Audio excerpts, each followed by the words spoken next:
Voy a ganarme algunos enemigos con esto que voy a decir. Ahora que lo pienso, quizá al revés. Quizá me gane nuevos amigos. Básicamente porque hay algo que es necesario decir y muy pocos se animan. Hay países que no colapsaron por casualidad. No fue mala suerte o un castigo divino. Fue resultado directo de las peores decisiones que un gobierno puede tomar. Venezuela, Cuba, Nicaragua, Corea del Norte, 4 países que tienen algo en común. En su momento pudieron haber sido potencias, pero hoy son el ejemplo más claro de lo que nunca se debe hacer. Pero no te pienses que en este video vas a ver simplemente algo que ya sabes. En este video te voy a mostrar cómo decisiones políticas concretas fueron hundiendo a estos países y una tras otra hicieron que, como fichas de dominó que van cayendo, estos países no paren de caer en picada. Vas a entender cómo en cuestión de años la riqueza se transformó en miseria, la libertad en opresión y la esperanza en desesperación. Y lo más impactante, cómo algunas de estas decisiones están empezando a repetirse en otros lugares del mundo, como por ejemplo en Brasil. Es un Mercosur interconectado. Si pensabas que esto solo le podía pasar a algunos pocos países alejados, te advierto que lo que vas a ver en este video te puede cambiar la forma en la que estás interpretando las cosas para el futuro. Porque esto que te voy a comentar no es mi teoría, es la historia. Y la historia nos enseña algo, que los errores se pagan caro.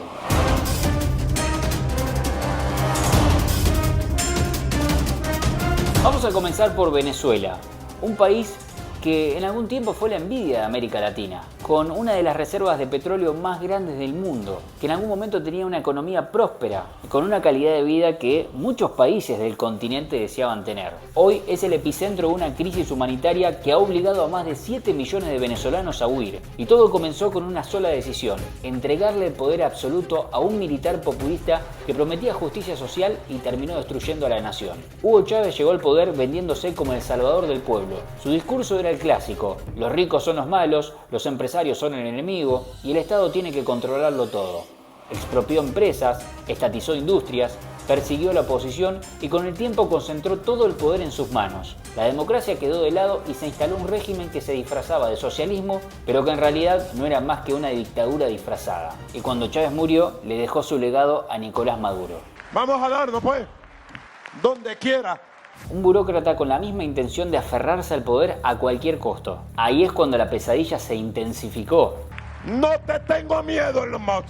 La inflación explotó, la moneda venezolana perdió todo su valor, la gente lamentablemente dejó de comer 3 veces al día y los hospitales se convirtieron en depósitos de enfermos sin medicinas. Elon Musk, que anda todo asustado, Elon Musk, porque yo le dije, vamos a ver quién puede más. Elon Musk, ahora anda asustado. Me dicen que está muy asustado, Elon Musk. Las colas para comprar se hicieron eternas, la electricidad dejó de ser un servicio confiable y lo más indignante de todo es que el régimen de Maduro no solo dañó la economía de Venezuela, sino que convirtió a este país en una dictadura, en un narcoestado. Ah, la internacional fascista, Elon Musk, Bolsonaro, Milei, Noboa, el represor asesino de Bukele, Vox. El pueblo venezolano intentó rebelarse muchas veces. Hubo marchas, protestas, levantamientos, pero cada intento fue aplastado con balas, con cárcel, con represión. Y por su parte la oposición, o mejor dicho la opoficción, no hace más que jugar a favor del chavismo. Simplemente le digo una palabra y usted me dice la palabra que se le ocurre. Nayib Bukele del Salvador.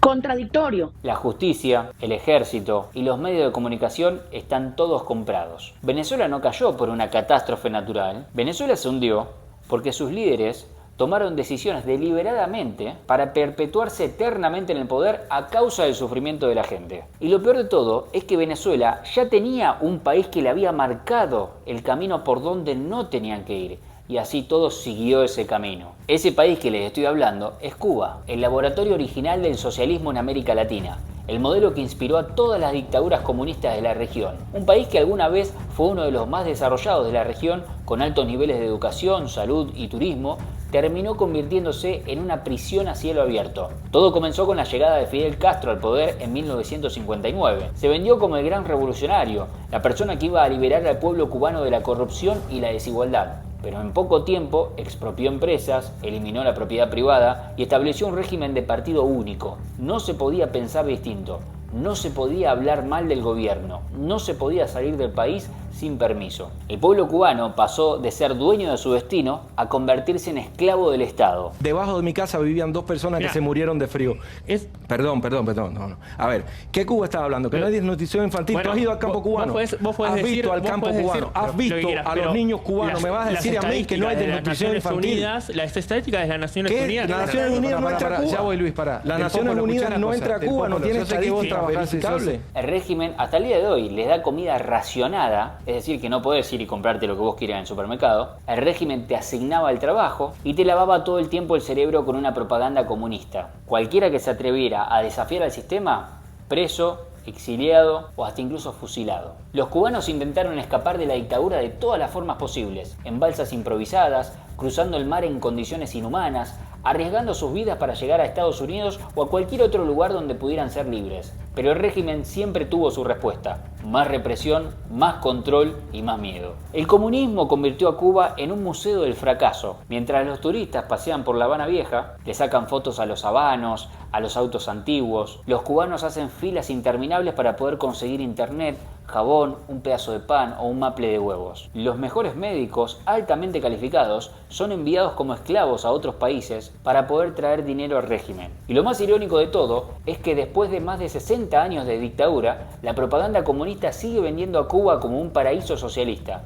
Mientras tanto, el pueblo vive en la miseria, sin oportunidades, sin derechos y sin esperanza. A pesar de todo, el espíritu del cubano no se ha roto. Se siguen organizando, siguen protestando, siguen soñando con la libertad. Pero la historia nos ha demostrado que el comunismo no se va solo, tienen que sacarlo. Y cada día que pasa, ese objetivo se hace más urgente. Hay programas de debate, puede haber un programa donde una persona que piensa una cosa... ¿No se puede hacer esto? Esto no se puede hacer, pero está totalmente ¿Qué prohibido. diario lees? No sé, está Granma, que creo que pertenece al partido, ¿qué canales? Exacto, es la única voz, el Partido Comunista en las distintas provincias tienen sus diarios. Ahora, ¿qué pasó en Nicaragua? Bueno, acá tenemos que hablar de un caso de un dictador que, como pasa en la mayoría de los casos, nunca se conforma con el poder que tiene, sino que siempre va en busca de más. Es una dictadura, la dictadura perfecta, es una tiranía, la tiranía perfecta.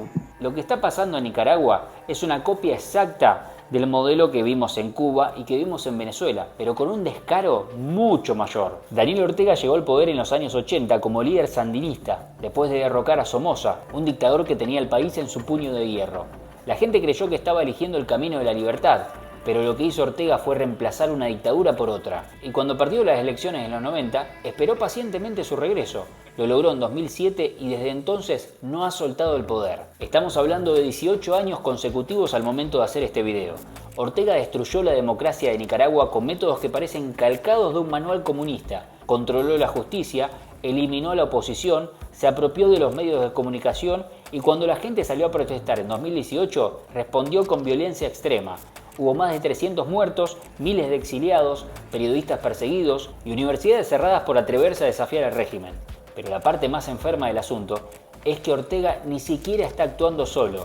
Su esposa, la bruja Rosario Murillo, es su vicepresidenta y su principal cómplice. Juntos han construido un estado represivo que castiga cualquier forma de disidencia. Y yo puedo decir esto porque soy argentino y no vivo en Nicaragua. Porque hoy en día en Nicaragua no puedes decir nada que vaya en contra del gobierno, salvo que te estés arriesgando a ir sí o sí arrestado, como mínimo. Le han sacado la nacionalidad a periodistas, empresarios, sacerdotes y hasta incluso exiliados que alguna vez se mostraron en contra del sandinismo. Para Ortega y Murillo, cualquiera que no sea un sirviente del régimen es un enemigo que debe ser eliminado. Y mientras el país se hunde en la pobreza y el aislamiento internacional, ellos se aferran al poder con más fuerza. Cualquier elección es una farsa, cualquier disidencia es aplastada y cualquier esperanza de cambio se paga con cárcel o exilio. Pero la historia nos ha demostrado algo. Ningún régimen dura para siempre. Tarde o temprano los pueblos se hartan y derriban a sus opresores. Y aunque hoy Ortega parezca invencible, su caída es cuestión de tiempo. Como lo fue la de Somoza, como lo serán todas las demás dictaduras. 300 destierros. ¿Pero qué estamos? ¿En la edad romana? Que se desterraba a la gente. Destierros.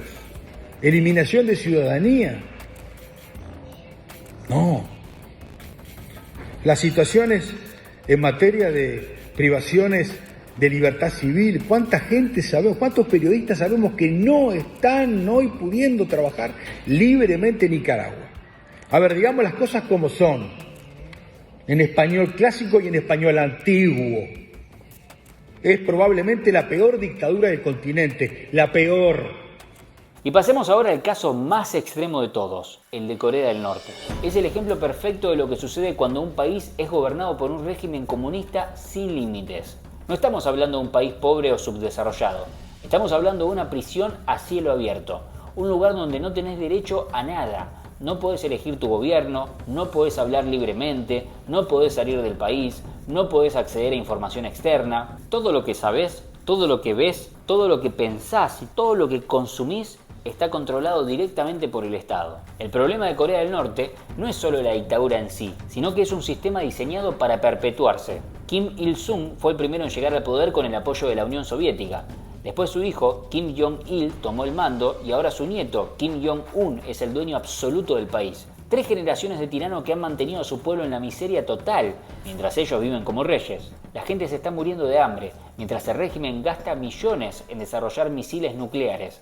No hay inversión en infraestructura, en educación, en salud, porque todo el objetivo del Estado es sostener la imagen de los Kim como líderes supremos. Para que te des una idea de lo enfermo que es este sistema, en Corea del Norte hay campos de concentración donde envían a los que se atreven a desafiar a este gobierno. Personas torturadas, ejecutadas o desaparecidas simplemente por escuchar una canción extranjera, por ver una película que no sea de Corea del Norte o por intentar huir. Y lo peor de todo es que la represión no afecta solo al que cometió ese delito, sino a toda su familia. Es decir, si un norcoreano comete un crimen político, sus hijos y sus nietos también van a pagar el precio. Cosa rara que pasa en Corea del Norte. Ellos casi no pueden ver tele. Pueden ver tele, pero solo los programas de gobierno de Corea del Norte. Lo demás está súper prohibido, especialmente los programas de Corea del Sur. Si ves un K-drama de Corea del Sur, le matarán luego. Tampoco puede escuchar música. También solamente puede escuchar las músicas de gobierno de Corea del Norte. Y está prohibido llamada internacional. Si marca a una persona afuera de Corea del Norte, también te matará luego. Había un caso, alguien hizo llamada internacional, mató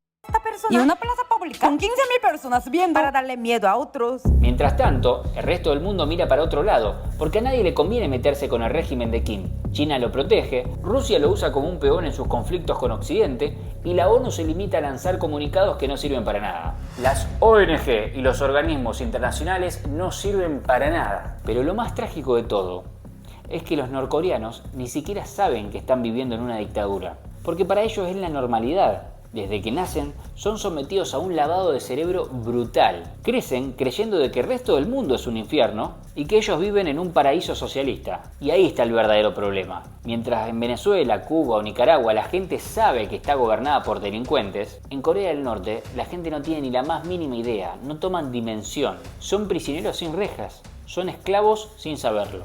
Por eso, cuando hablamos de países destruidos por las peores decisiones, no hay mejor ejemplo que Corea del Norte. Es la prueba de lo que pasa cuando un régimen comunista tiene el poder absoluto por demasiado tiempo. Y es también una advertencia para el resto del mundo, porque hoy es Corea del Norte, pero el día de mañana puede ser Nicaragua, Venezuela, Cuba, Brasil o cualquier otro país si la gente no reacciona a tiempo. Pero como les comentaba antes, no todo es oscuro. La historia nos ha demostrado una y otra vez que los pueblos pueden hundirse y pueden incluso tocar fondo, pero también pueden renacer. Estos 4 países han sido traicionados por sus líderes que se llenaban la boca hablando de igualdad, de justicia, pero lo único que hicieron fue aferrarse al poder mientras la gente sufría. Sin embargo, ninguna dictadura es eterna. Ningún régimen puede sostenerse para siempre si la gente abre los ojos y se da cuenta que merece algo mejor. La libertad no se mendiga, se pelea. Y cuando un pueblo se une y dice basta, ni el ejército más poderoso puede detenerlo. Lo vimos en la caída del muro de Berlín, lo vimos en la Unión Soviética, lo vimos en Argentina, donde la casta corrupta que gobernó durante décadas hoy está contra las cuerdas porque la gente despertó, y lo vamos a ver seguramente más adelante en otros países. Por eso, si estás viendo este video y vivís en un país secuestrado por el socialismo, no pienses que todo está perdido. La batalla cultural es el primer paso para recuperar lo que les robaron, porque un pueblo que recupera su dignidad es un pueblo que recupera su destino. De todas maneras, mi consejo es que no dependas nunca de un gobierno, de un país o de tu situación actual como para poder vivir una mejor calidad de vida. Salí vos, estés donde estés, a buscar algo mejor con las cartas que tenés. Desde mi lugar te ofrezco lo que a mí me ha servido, que es la llave del mundo, que te voy a dejar el link en la descripción. Más allá de esto, cada uno seguirá su propio camino. Por otro lado, si querés ver más al detalle lo que está sucediendo en Venezuela o en Nicaragua con estas dictaduras, te voy a dejar acá las 2 listas de reproducción para que puedas ver otros videos específicos que he hecho sobre estos países. Te veo ahí, la seguimos. Nos fuimos, Kiocho.